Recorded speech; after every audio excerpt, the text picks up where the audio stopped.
Gazetecileri Koruma Komitesi'nin yakın tarihli bir raporu 2023'te hapsedilen gazetecilerin neredeyse yarısının Uygur olduğunu bildirdi. 44 gazeteci hapiste ve bunların yaklaşık yarısı Uygur.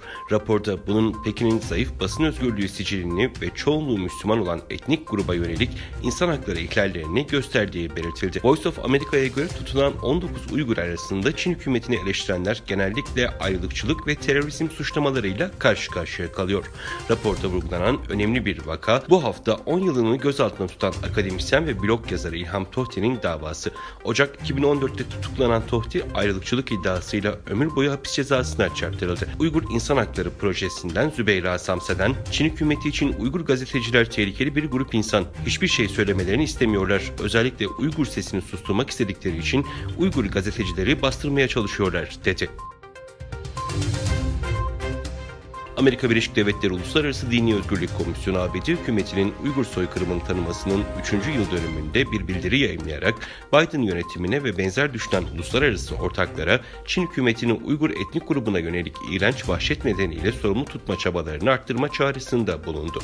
19 Ocak'ta yayınlanan bildiride komisyon üyesi Nuri Türkel, ABD'nin Uygur soykırımını tanımasını memnuniyetle karşıladığını ancak Çin'e yönelik sorumluluk çabalarının güçlendirilmesi gerektiğini vurguladı.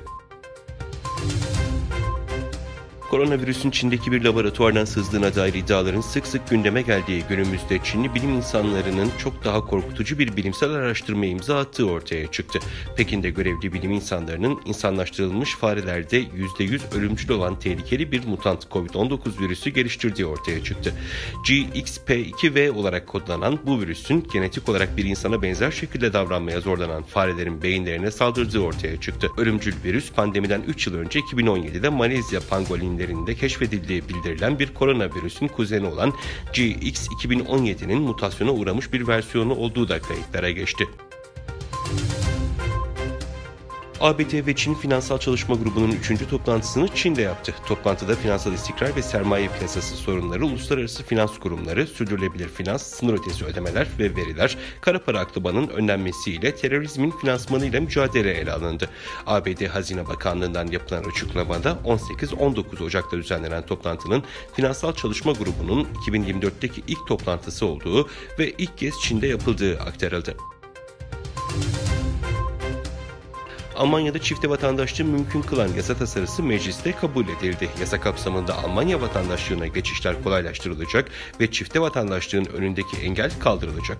Olaf Scholz liderliğindeki Merkez Sol Koalisyon hükümeti tarafından meclise sunulan tasarı 234'e karşı 382 oyla kabul edilirken oylamada 23 milletvekili çekimser kaldı.